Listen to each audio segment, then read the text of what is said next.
या ब्लॉग नंतरचा हा 3ऱ्या दिवसानंतरचा ब्लॉग आहे. तर मग मला द्यायचा होता डबा, तर मग हे सगळं ब्रेकफास्ट वगैरे दिला. त्याच दिवशी मला आणि केदार दादाला आम्ही एक रील बनवली होती माजी सैनिकांसाठी. तर त्याच्याबद्दल आमचं थोडं म्हणजे आम्हाला थोडं ॲप्रिशिएट केल्या गेलं. तर तो प्रोग्राम होता. तर आम्हाला त्या दिवशी त्या प्रोग्रामला पण जाणं होतं, टिफिन पण देणं होतं सकाळचा नाश्त्याचा. तर असं तुम्हाला माहीतच आहे की घरी डिलिव्हरीची बाई दवाखान्यात असली तर कसं होते. मग आम्ही तिथे प्रोग्रामला पोहोचलो. मग तिथे आम्हाला चहा नाश्ता वगैरे सगळं मिळालं.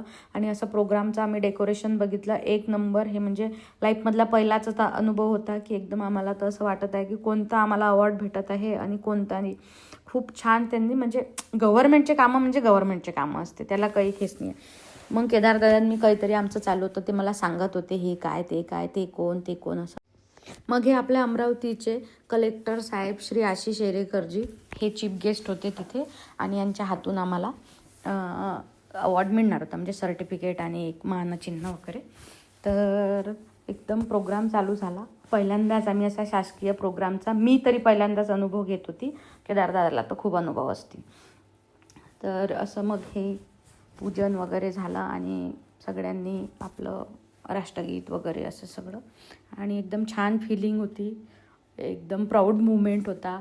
आणि वेगळंच काहीतरी होत होतं. ते तिथलं वातावरणच इतकं पॉझिटिव्ह होतं आणि खूप मनाला समाधान होतं की आपण ज्या समाजामध्ये राहतो त्यासाठी आपण काही करू शकलो.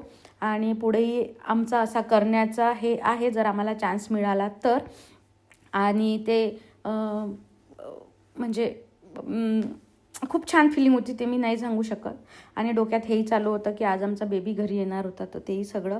आणि एकदम तो आपल्या सैनिकांचा प्रोग्राम असल्यामुळे तो एकदम वेळेवर चालू झाला आणि एकदम सुटसुटीत व्यवस्थित आणि खूप छान. आणि तिथे मग सगळ्यांचे सत्कार करण्यात आले. म्हणजे माजी सैनिक यांची जी फॅमिली असेल, त्यांच्यामध्ये कोणी काहीतरी अचीव केलं असेल, मुलांनी मग मागच्या वर्षीचे 10वीचे 12वीचे मुलं, असा सगळ्यांचा सन्मान तिथे केला गेला होता.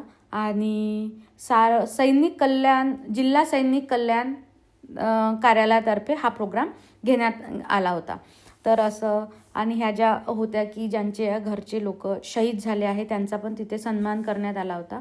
आणि असं खूप छान, खूप असं प्राऊड मोमेंट होता. मग आता सध्या त्या लोकांच्या मनामध्ये काय चालू असेल, म्हणजे ज्यांचा सन्मान होत आहे त्यांनी काहीतरी गमावलं आहे, तर हे असं वेगवेगळे विचार म्हणजे डोक्यात येत होते. मग या ताईंनी हे असं हे लावलं मला असं छान. तर ते आता शब्द मला काही असं कळत नाही आहे. आणि ते जे हे होतं त्या कार्यालयाचं जे टार्गेट होतं अमरावतीच्या, तर ते म्हणजे त्या टार्गेटच्या वर आपण ते अचीव केलं होतं. त्यामुळे मग हा प्रोग्राम होता. आणि मग आमचा नंबर आला, माझं नाव घेतलं. मग माझ्या मागेच केदारदादा आले आणि मग आमच्या दोघांना पण सर्टिफिकेट आणि मानचिन्ह मिळालं. आम्ही दोघं मिळून ती रील बनवली होती आणि बस खूप समाधान होतं छान. आणि मग सरांचे 2 शब्द ते ऐकले आम्ही. आणि मग तिथल्या काही लोकांना भेटलो, बोललो, काहींना विचारांची आदानप्रदान वगैरे केले. आणि मग वेळ नव्हता त्यामुळे मग आम्ही तिथनं लवकरच निघालो, कारण घरी परत आमचा बेबी आज घरी येणार होता. तर त्याची सगळी आम्हाला तयारी करायची होती. मग आभार प्रदर्शन वगैरे झालं आणि मग एंडिंगला सगळ्यांना भेटून सगळ्यांना थँक्यू वगैरे म्हणून असं आम्ही तिथनं निघालो. आम्हाला जेवायसाठी खूप आग्रह केला, पण आमच्याकडे वेळ नसल्यामुळे आम्ही जेवण वगैरे काही केलं नाही. आणि मग तिथून निघालो आणि बाहेर मग जरासं आमचं फोटो सेशन वगैरे केलं आणि खूप छान फिलिंग होती. अजून काय काय नवीन प्रोजेक्ट आहे, काय काय करायचं आहे, तर आम्ही असं सरांशी बोलत होतो, कारण ते लोक खूप बिझी असतात. मग त्यांच्या डोक्यातनं अशा काही गोष्टी स्किप होऊन जातात. तर असंच ते बोलत असतानाच मग काय घरी आलो, थोडा हॉस्पिटलमध्ये गेली, मग तिथे सगळं हे केलं. मग आता बेबीला घरी आणायचं बा, मग अशी आम्ही छान तयारी केली आणि डेकोरेशन वगैरे केलं. आणि खूप थकलेलो होतो आम्ही. आता तुम्हालाही माहिती आहे की घरी जर कोणी दवाखान्यात असेल तर मग कसं सगळेच जण थकून जाते, पेशंटही थकते, बाकीचे थकते. असा आमचा गोमे आला घरी. याला मी प्रेमाने सध्या गोमे म्हणत आहे. तसं आता याचं नाव आम्ही यथार्थ ठेवलेलं आहे. आणि मावशीची रांगोळीची रील तुम्ही बघितलीच आहे. आणि असं मग हे सगळे झेंडे काढून आलेले आहे. आणि बघा हे बघा, कोणी म्हणून कायला हा 3 दिवसाचा आहे, हा लय म्हणजे लय ॲक्टिव्ह आहे. आता ते कायरा तर होतीच होती, आता हा तिच्याही आहे. तर माहीत नाही आमचं आता कसं होणार आहे. आमच्याकडे आता gen Z, gens alpha, gens beta सगळेच आलेले आहेत. त्याच्यामुळे आता आमची तारेवरची कसरत आहे. असा होता आमचा दिवस.